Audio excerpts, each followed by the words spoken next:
그가 말했습니다. 여기에 고추나무 세 그루가 있습니다. 보통 고추나무에는 몇 개의 고추가 열릴까요? 약 200개에서 300개 정도가 열립니다. 그런데 이 고추나무는 1680개의 고추를 열었습니다. 그 다음에 일본에서 만든 토마토를 보여줬어요. 보통 토마토 나무에는 20개에서 30개 정도의 열매가 맺히는데 그 과학자가 보여준 토마토 나무에는 1260개의 토마토가 열렸습니다. 사람들이 비결이 뭐냐고 물었습니다. 농학 박사가 말했습니다. 이 나무가 가지고 있는 잠재된 가능성을 최대한 발휘할 수 있게 해줬을 뿐입니다. 잠재된 가능성, 그것이 발휘가 될 때에 엄청난 결과를 얻는다는 것입니다. 미국 뉴욕 타임즈의 베스트셀러 작가이며 연구자인 마커스 버킹엄이 그의 책 리더십 매니지먼트에서 개인의 가능성에 대해서 다음과 같이 말했습니다. 당신이 일상에서 느끼는 자신은 실제 당신이 아니다.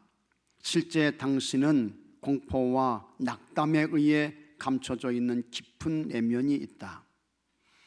만약 그러한 공포에서 해방되고 당신 자신을 믿게 된다면 진정한 당신이 살아날 것이다. 당신의 잠재력은 폭발할 것이다. 거인이 깨어나는 것이다 라고 했습니다. 또 갈매기의 꿈의 저자인 리차드 바크는 이런 말을 했어요.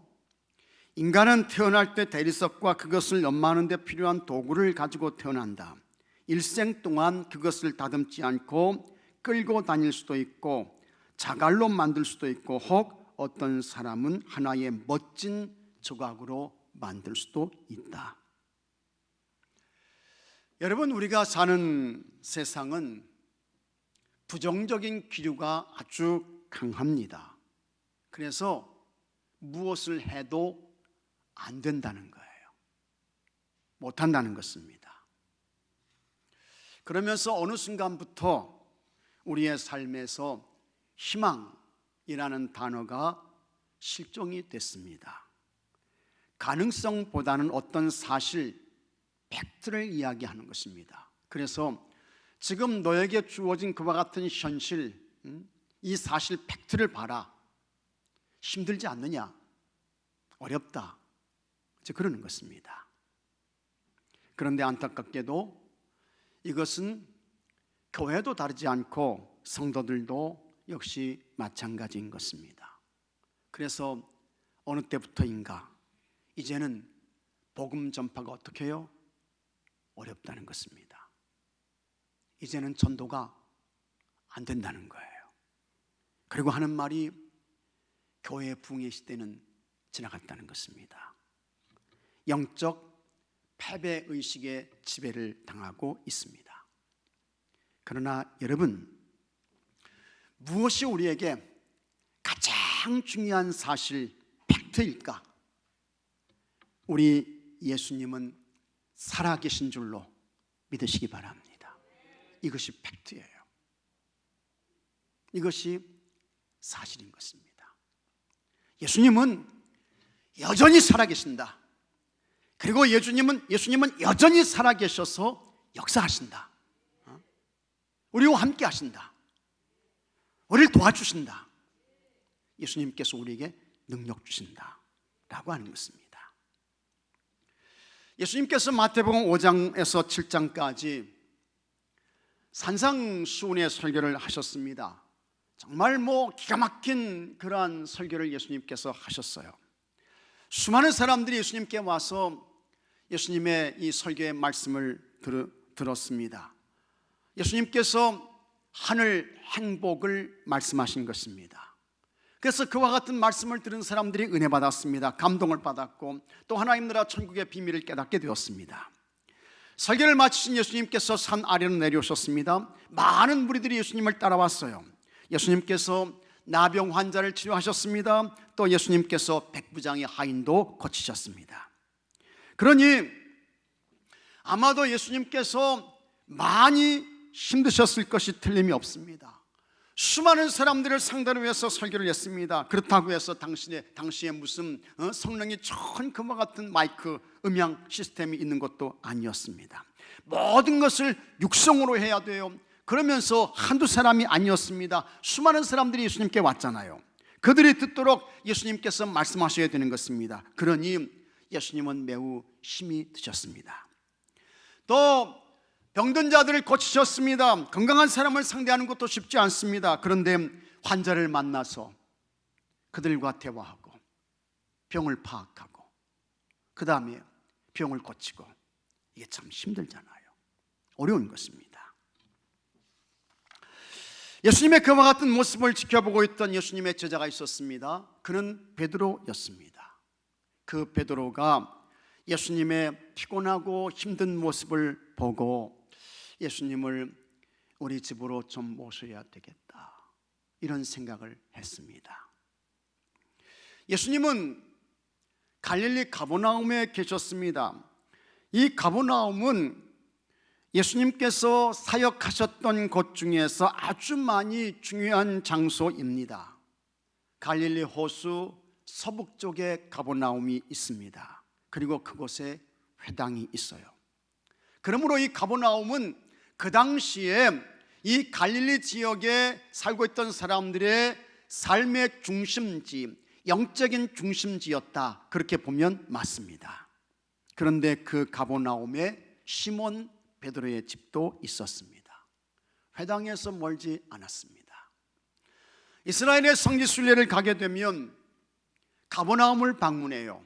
가파르나움이라고 합니다. 그곳에 회당이 있습니다. 그리고 회당에서 얼마 떨어지지 않은 곳에 베드로의 집이 있습니다. 약 20m 정도가 되는데 지금은 이 베드로의 집터 위에 베드로 기념교회가 세워져 있습니다. 베드로는 일단 일을 저질러 놓고 보는 사람이었습니다. 그래서 이 베드로는 자기 아내와 의논하지 않고 즉흥적으로 예수님을 자기 집으로 초청했을 것이 틀림이 없습니다. 성경을 보게 되면 베드로에 대해서 특이한 사실이 하나 있습니다. 고린도전서 9장 5절에 이런 말씀이 있어요. 우리가 다른 사도들과 주의 형제들과 게바와 같이 믿음의 자매된 아내를 데리고 다닐 권리가 없겠느냐. 여기 게바는 누굽니까? 베드로예요.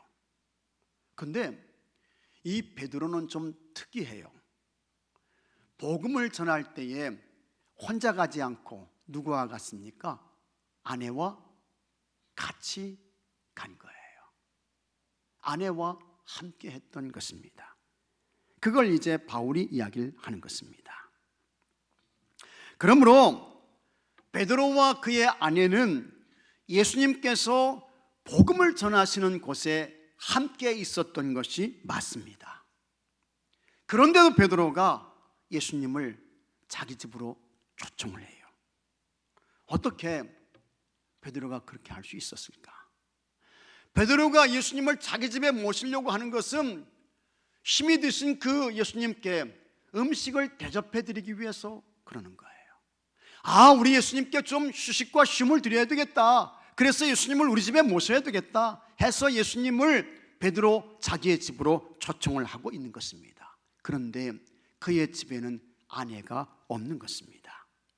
그 아내는 예수님께서 복음을 전하시는 곳에 베드로와 함께하고 있습니다. 그러면 베드로가 뭘 믿고 예수님을 자기 집으로 초청한 것일까? 이 베드로는요, 성격이 아주 불같은 그런 사람이었지만, 다혈질의 사람이었지만, 그런데요, 이 베드로는 자기 아내에게 절절매는 쩔쩔가였습니다. 그래서 복음을 전할 때에 아내가 함께 가는 거예요. 그리고 이 아내의 말을 따라서 장모 어머님을 자기 집에 모시고 함께 살고 있었습니다. 그 베드로의 장모가 음식을 아주 잘하는 것입니다. 더군다나 베드로가 예수님을 자기 집으로 초청했을 때, 여러분, 예수님만 있습니까? 제자들도 있잖아요. 12명의 제자들이 있어요. 많습니다. 그들에게 다 음식을 대접해야 돼요. 어지간한 사람이면 못하죠. 감당이 안 되는 것입니다. 하지만 이 베드로는 자신의 장모는 충분히 예수님과 그 제자들을 충분히 넉넉히 잘 대접할 수 있다고 판단한 것입니다. 그리고 자기 집에 예수님이 오시면 장모도 예수님을 만날 수 있다고 생각했습니다. 베드로가 앞장서는 것입니다. 그리고는 집에 들어서요, 장모님을 크게 부릅니다. 장모님, 빨리 나와보세요. 빨리 나와보세요. 우리 집에 예수님이 오셨습니다. 그런데 대답이 없어요. 조용한 거예요. 베드로가 이상하잖아요. 그래서 장모의 방으로 가보았습니다. 깜짝 놀랐습니다. 베드로의 장모가 누워 있어요. 쫓아가서 이마에 손을 얹어 보았습니다. 열이 펄펄 끓고 있습니다. 열병이었습니다. 베드로가 몹시 당황했습니다. 하여튼 애나 어른이나 제일 무서운 게 뭡니까? 열이잖아요. 열. 열이 제일 무서운 거예요. 베드로는 장모께 대단히 죄송했습니다. 아픈 것을 전혀 몰랐습니다. 그때 예수님께서 열병으로 고통을 당하고 있는 베드로의 장모를 보셨습니다. 예수님께서 그의 손을 만지셨어요. 예수님이 베드로의 장모의 손을 만지는 순간 열이 떨어졌습니다. 몸이 나았죠. 장모가 일어났어요. 그리고는 기력을 회복해서 예수님과 그 제자들을 잘 대접해 드렸다. 그것이 오늘 말씀의 내용인 것입니다. 베드로의 장모가 열병으로 고통을 당하며 눕게 된 것, 여러분, 갑자기 일어났습니다. 베드로 몰랐어요.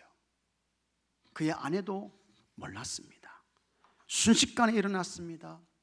조금만 지체했다고 하면 이 베드로 장모의 목숨이 잃을 수도 있었던 것입니다. 그런데 이와 같은 일들이 오늘 여러분의 가정, 우리의 삶에도 충분히 일어날 수 있습니다. 여러분의 가정에서 가족들이 모두 건강했습니다. 문제가 없었습니다. 그런데 어느 날 갑자기 아파요. 아픈 것입니다. 그것도 크게 아픈 것입니다. 경영하는 일들이 문제가 없었는데 한순간에 그냥 위기가 닥쳐와서 우수수 그냥 무너져 내리는 거예요. 출구가 보이지 않습니다. 지금까지 아이들이 잘 컸는데, 문제없이 여기까지 왔는데 큰 시험에 빠졌습니다. 어떻게 해야 할까? 어디에 길이 있습니까? 마태복음 8장 14절에 아주 중요한 말씀이 있습니다. 이 말씀을 여러분 꼭 기억하셔야 합니다. 그리고 이 말씀을 붙드셔야 돼요. 한번 같이 읽어보겠습니다. 예수께서 베드로의 집에 들어가사. 아멘. 예수께서 베드로의 집에 들어가사. 여러분, 예수님께서 베드로의 집에 들어가셨던 것처럼 오늘 예수님께서 여러분 집에 오시면 되는 줄로 믿으시기 바랍니다. 예수님께서 베드로의 집에 들어가셨던 것처럼 오늘 예수님께서 여러분에게, 여러분 가정의 가족들에게, 자녀들에게, 자손들에게 들어오시면 되는 줄로 믿습니다. 예수님이 오셔야 돼요. 예수님 들어오시면 되는 거예요. 그러면 과연 예수님께서 우리 집에 들어오실 때 무슨 일, 어떤 사건이 일어날까? 첫째로 문제가 해결됩니다. 세상을 산다는 것은 문제와 함께 사는 것입니다. 문제가 없는 인생은 없어요. 다 여러분 여기 점잖하게 앉아 계신데 여러분의 삶 속에 나는 문제가 하나도 없네요, 그런 분 있습니까? 그런 분 있으신가요? 없어요. 얼굴에는 다 근심 걱정이 없는 것처럼 보이지만 어느 누구에도 말할 수 없는 그와 같은 문제들이 다 있는 것입니다. 내가 스스로 문제를 만들어서 문제가 생깁니다. 그러나 내가 원하지 않았는데 어느 날 갑자기 문제가 생기는 것입니다. 그래서 산다는 것은 뭐냐? 문제와 함께 사는 것입니다. 그 문제를 만났을 때 그 문제를 대하는 자세에 따라 그 사람이 어떤 사람인지를 알 수 있습니다. 문제를 회피하는 사람이 있습니다. 그래서 문제가 사람으로부터 왔다고 하면 그 사람을 피하는 것입니다. 그러나 사람 피한다고 해서 문제가 해결되나요? 그렇지 않습니다. 어떤 사람은 바꾸면 문제가 해결되겠지 해서 모든 것을 다 바꾸는 거예요. 심지어는 남편을 바꾸고 아내를 바꾸고 친구를 바꾸고 바꿔요. 그러나 바꾼다고 해서 문제가 해결되나요? 그것도 아닌 것입니다. 이런 사람도 있습니다. 문제를 만나면 떠나는 것입니다. 그래서 직장에서 문제를 만났습니다. 그 직장을 떠나요. 교회에서 문제를 만났습니다. 그러면 다 기도하고 하나님께 엎드려야 되는데 교회를 떠나죠. 교회를 떠나요. 그런 사람들 많습니다. 여러분, 이렇게 문제를 회피하고 문제에 대하여 숨고 떠난다고 해서 문제가 해결되는 거 아닙니다. 그런 사람들에게는 성공이 약속되어 있지 않습니다. 그러면 어떻게 문제를 해결하고 그 문제에 대하여 당당한 승리자로 설 수 있을까?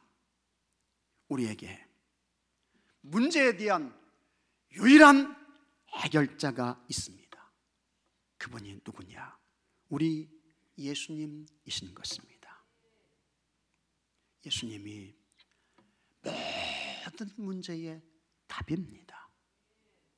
예수님이 모든 문제의 길입니다. 예수님이 모든 문제의 출구입니다. 믿으시면 아멘 하시기 바랍니다. 예수님이 답이에요. 예수님이 길이야. 예수님이 출구인 것입니다. 어떻게 우리 예수님이 모든 문제에 대한 답이 될까? 길이 될까? 출구가 될까? 어떻게 해요? 예수님은 하나님이시기 때문인 것입니다. 예수님 하나님이세요. 예수님이 하나님이신 것입니다. 예수님이 하나님이라고 할 때에 하나님께는 불가능이 없습니다. 하나님께는 안 되는 것이 없습니다. 하나님께는 없는 것이 없습니다. 하나님께는 부족함 없으세요. 하나님께는 모자람도 없습니다. 하나님께서 아브라함에게 찾아오셔서 말씀하셨습니다. 창세기 17장 1절에 아브라함이 99세 때에 여호와께서 아브라함에게 나타나서 그에게 이르시되, 같이 하겠습니다. 나는 전능한 하나님이라. 할렐루야. 나는 전능한 하나님이라. 하나님이 찾아오셔서 말씀하시는 거예요. 나는 전능한 하나님이라. 아브라함에게 찾아오셔서 스스로를 계시하시는 하나님의 말씀인 것입니다. 그 다음에 창세기 18장 14절에도 하나님께서 아브라함에게 또 찾아오셔서 말씀하십니다. 같이 하겠습니다. 여호와께 능하지 못한 일이 있겠느냐? 아브라함에게 다시 찾아오셔서 하시는 말씀이에요. 나 전능한 하나님이다. 내게 능하지 못한 일이 있겠느냐? 하나님 말씀하십니다.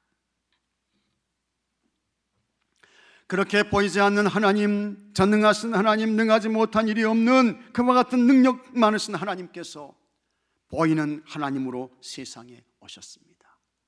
그분이 누구십니까? 예수님이세요. 그 예수님께서 우리 집에 들어오십니다. 그 예수님께서 여러분의 삶에 들어가십니다. 그러면 우리 가정에 불가능이 가능케 됩니다. 여러분의 인생의 삶 속에 안 되는 것이 되어 높은 산이 평지가 됩니다. 하나님께서 여러분의 발을 사슴과 같게 해서 높은 것을 넉넉히 넘게 하십니다. 문제가 해결될 때에 어떤 문제는 즉시 풀어질 수 있습니다. 그런가 하면 어떤 문제는 지연이 될 수도 있습니다. 참고 기다리고 인내하는 과정이 필요합니다. 하나님께서 때를 채우시는 거예요.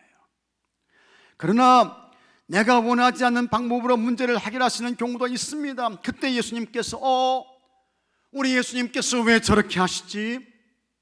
라고 생각할 수 있어요. 그러나 여러분, 시간이 조금 지나면, 그래서 예수님께서 우리의 영적인 눈과 귀, 마음을 열어주시면 이것이 최고의 최선의 방법이었구나, 이걸 우리가 깨닫고 알게 되는 것입니다. 마태복음 7장 11절에 예수님께서 이렇게 말씀하셨습니다. 너희가 간자라도 좋은 것으로 자식에게 줄 줄 알거든 하물며 하늘에 계신 너희 아버지께서 구하는 자에게 같이 하겠습니다. 좋은 것으로 주시지 않겠느냐? 할렐루야. 좋은 것으로 주시지 않겠느냐? 예수님께서 여러분의 집에 들어오시기를 간구하시기 바랍니다. 예수님께서 여러분의 삶에 들어오시기를 간절히 소원하세요. 예수님께서 여러분 집에 들어가십니다. 여러분의 삶에 예수님 찾아오세요. 여러분 집에 들어오신 예수님께서 여러분 인생과 여러분 집의 모든 문제를 해결해 주시는 은혜가 있게 되기를 주의 이름으로 축복합니다. 둘째로, 예수님의 사랑을 경험하게 됩니다.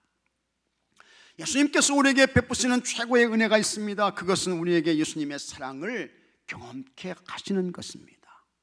예수님의 사랑을 경험하게 되면 그 사람은 가장 행복한 사람, 복받은 사람이 돼요.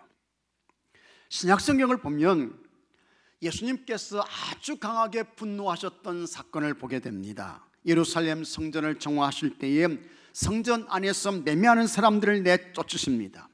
돈 바꾸는 사람들, 비둘기 파는 사람들의 상과 의자를 둘러 엎으셔요. 그리고 말씀하십니다. 마태복음 21장 13절에 내 집은 기도하는 집이라 일컬음을 받으리라 하였거늘 너희는 강도의 소굴을 만드는 도다. 예수님이 분노하셨죠. 또 예수님께서 서기관들과 바리새인들에게 7가지 화를 말씀하셨습니다. 그런데 마태복음 23장 13절에 이것을 말씀하세요. 화 있을진저 외식하는 서기관들과 바리새인들이여, 너희는 천국문을 사람들 앞에서 닫고 너희도 들어가지 않고 들어가려 하는 자도 들어가지 못하게 하는도다. 그리고 마지막에 예수님께서 정말 무서운 말씀을 하시죠. 그것이 마태복음 23장 33절의 말씀입니다. 뱀들아, 독사의 새끼들아, 너희가 어떻게 지옥의 판결을 피하겠느냐? 바리새인들과 서기관들, 너희들은 뱀들이다. 마귀의 자식이라 그 말이에요. 너희들이 어떻게 지옥의 판결을 피하겠느냐? 너희들 다 지옥으로 떨어져. 예수님 이렇게 말씀하시는 것입니다. 굉장히 무서운 말씀이죠. 두려운 말씀이에요. 그러나 오늘 베드로의 장모에게는 예수님께서 어떻게 하십니까? 들어가셔서 열병으로 누워있는 그 여인의 손을 예수님이 만지십니다. 예수님 손을 만지세요. 예수님께서 세상에 오셔서 하신 일이 있습니다. 예수님이 하나님께서 보내신 메시아 그리스도가 맞다, 그걸 이제 가르치시는 교육사역을 하셨어요. 그 다음에 하나님 나라 천국의 복음을 전하시는 선교 사역을 하셨잖아요. 그 다음에 병든 사람, 죽은 자를 살리시고 고치시는 치유의 사역을 예수님께서 하셨습니다. 마가복음 2장에 나오는 중풍병자에게는 일어나 내 상을 가지고 집으로 가라, 예수님 말씀하셨어요. 움직이지 못해요. 그래서 친구들에게 내 친구들에게 들려왔어요. 들것에 실려왔어요. 그런데 예수님께서 하시는 말씀이 일어나 내 상을 들고 집으로 가라. 예수님 이렇게 이제 말씀하시는 거예요. 그랬더니 이 사람이 벌떡 일어나죠. 그래서는 자기가 눕혀왔던 그 상을 들고 집을 향해 갑니다. 요한복음 9장에는 아주 그 놀라운 치유의 사건이 또 소개가 되고 있는데 소경이 나옵니다. 근데요, 예수님께서 이 소경을 치유하실 때 예수님이 이 소경을 불러요. 그리고는 예수님이 이 땅에 침을 뱉으시는 거야. 그 다음에는 진흙을 이겨가지고요, 이 소경인 사람에게 눈에 그걸 철썩 붙여줘요. 침 뱉어가지고 그걸 이겨가지고 눈에 붙여줘. 그러면서 예수님이 하시는 말씀이, 저기 가게 되면 실로암 연못이 있는데 그곳에 가서 씻어라. 예수님이 말씀하시는 거예요. 그냥 이 소경을 향해서 눈이 떠져라 이렇게 말씀하셔도 되는데 예수님 그렇게 하시지 않고 침 뱉어서 진흙 이겨서 눈에 붙여주고 그 다음에 실로암 못에 가서 씻으라는 거예요. 그래서 이 사람이요, 예수님이 붙여주신, 침 뱉어서 진흙 이겨서 붙여주신 그거 두 눈에 이렇게 이제 붙들고 사람들에게 물어서 실로암 연못을 찾아가는 거예요. 그 다음에 이 실로암 이 연못은 히스기야 터널 끝에 있어요. 그래서 계단을 내려가야 돼요. 앞이 보이지 않습니다. 눈에는 진흙이 붙여져 가지고 그거 붙들고 이렇게 내려가는 거예요. 그냥 얼마나 어려워요. 얼마나 힘들어요. 이 사람이 여기 이제 두 눈에 붙은 그 진흙 떨어지지 않게 손으로 붙들고 사람들에게 물어서 실로암 연못이 어디 있습니까? 어디 있습니까? 물어서 실로암 연못 찾아가 가지고 계단 내려와서 그 계단 아래 그 연못에서 이제 눈을 씻게 되죠. 그래서 이 사람이 고침받게 되는 거예요. 눈을 뜨게 되는 것입니다. 참 놀라운 그와 같은 치유의 방법이잖아요. 그죠? 어떻게 침을 뱉어가지고 진흙을 이겨가지고 그걸 눈에 붙여주시고 그거 가지고 씻으라고 하시고, 놀라운 치유의 방법인 것입니다. 그런데 오늘 이 베드로의 장모에게는 어떻게 했습니까? 예수님께서 들어가셔서 열병으로 누워있는 베드로 장모의 손을 만지시는 것입니다. 우리 예수님께서 왜 그렇게 하셨을까? 예수님께서 치유의 과정에서 주님의 사랑을 경험하게 되기를 원하셨던 것입니다. 그리고 사실은 주님의 사랑을 경험하는 것이 병고침을 받는 것보다 훨씬 더 중요합니다. 여러분, 병은 나았어도 언제든지 다른 병이 올 수 있습니다.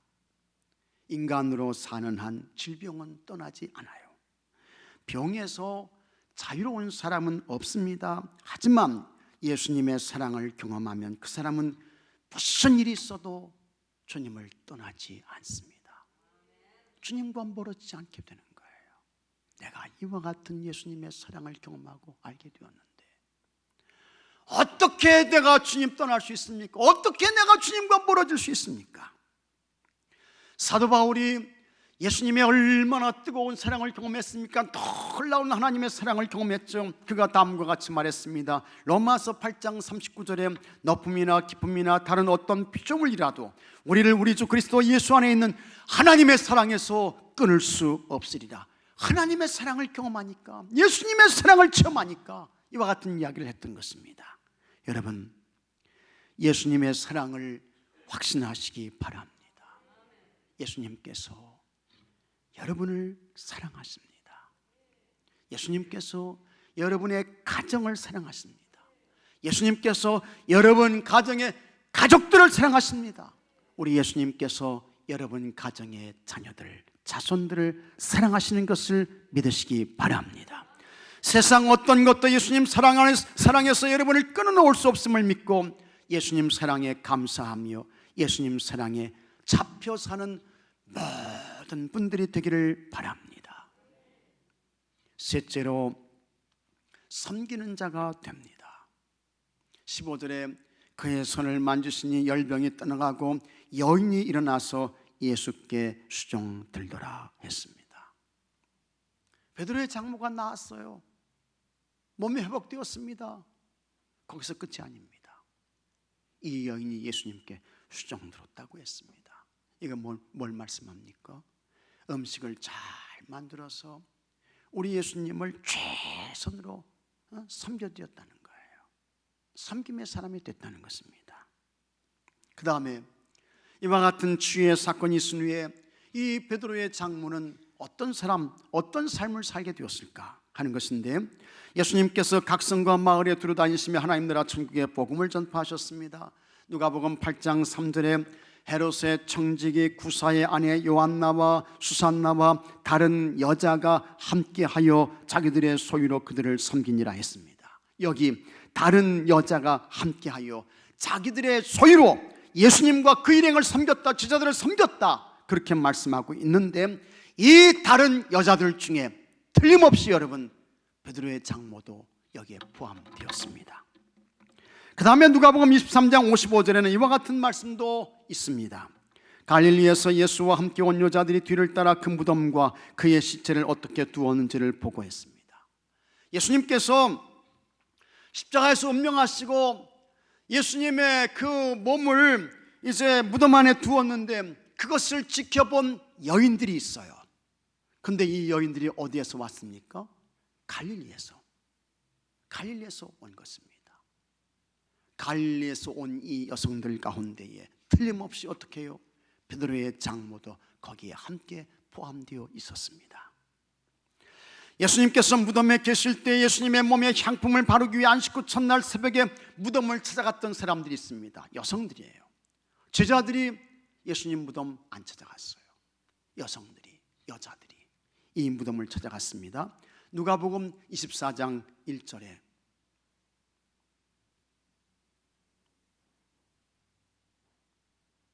안식 후 첫날 새벽에 이 여자들이 그 준비한 향품을 가지고 무덤에 가서 했습니다. 이 여자들이 그 준비한 향품을 가지고 예수님 무덤에 가요. 여자들이 가는 거예요.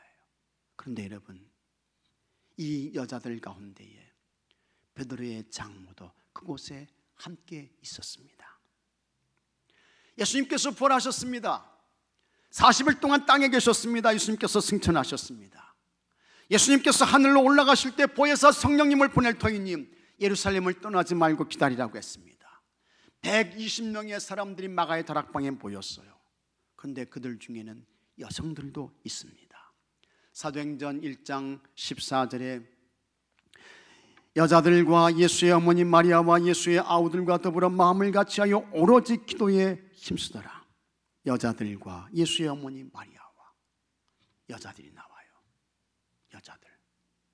근데 이 여자들 가운데에 누가 있느냐? 베드로의 장모도 여기에 있는 것입니다. 베드로의 장모는요, 예수님, 제가 은혜 받았습니다. 예수님께서 제 손 만져주셔서 제가 치료받았어요. 죽을 병에서 살았어요. 주님의 구원과 능력을 체험했습니다. 고맙습니다. 거기서 끝이 아니었습니다. 그것이 전부가 아니었던 것입니다. 예수님의 사랑과 예수님의 치유를 경험한 그 순간부터 베드로의 장모, 그녀는 자신의 평생을 들여서 예수님을 섬겼습니다. 예수님을 위한 위대한 봉사자가 된 거예요. 예수님을 위한 거룩한 섬김의 사람이 되었던 것입니다. 참 훌륭하죠. 훌륭한 것입니다. 예수님을 그리스도 주님으로 믿고 고백해서 구원받은 사람들에게 나타나는 거룩한 변화가 있습니다. 꼭 있어요. 아, 정말 예수님 저분이 만났네. 정말 예수님의 사랑을 경험했네. 정말 예수님을 통해서 죄사함 받고 저 사람이 구원받았네. 틀림없는 그와 같은 변화가 있습니다. 이 변화가 반드시 있어야 돼요. 그 변화가 뭡니까? 먼저는 예수님께서 주신 구원과 은혜와 사랑과 돌봄에 대하여 감사하는 거죠. 감사하는 거예요. 감격하는 것입니다. 그러나 감사와 감격, 그것으로 끝나는 것이 아니고 그와 같은 감사와 감격의 마음으로 주님을 위한 섬김의 사람이 되는 것입니다. 거룩한 봉사자가 되는 거예요. 진지한 헌신의 사람이 되는 것입니다. 그 사람이 여러분 진짜 예수님 통해서 구원받은 사람, 예수님 통해서 죄사함 받은 사람, 예수님 통해서 영생을 얻은 사람의 모습인 것입니다. 여러분, 다 여러분은 예수님 통해서 구원받으셨잖아요. 죄사함 받으셨잖아요. 하나님 나라 천국의 사람이 되셨습니다. 영생의 사람이 되셨습니다. 여러분, 그렇다고 하면 예수님 정말 제가 은혜 받았나요? 구원 받았네요? 제가 치유 받았네요? 그것으로 끝이면 안 된다는 것입니다. 정말 베드로의 장모처럼 모든 것을 들여서 평생 주님과 교회를 위한 섬김의 사람 되어야 할 줄로 믿으시기 바랍니다. 예수님 섬기는 거예요. 주님의 피로 값을 지불하고 세우신 교회를 섬기는 거예요. 잘 섬기는 것입니다. 그것이 예수님이 그의 집에 들어오시고 예수님이 그의 인생에 들어오신 그와 같은 사람의 거룩한 변화인 것을 깨닫고 믿으시기 바랍니다. 여러분들에게 이와 같은 거룩한 변화, 예수님과 주님을 위한 섬김이 있게 되기를 주의 이름으로 축복합니다. 다 같이 기도합시다.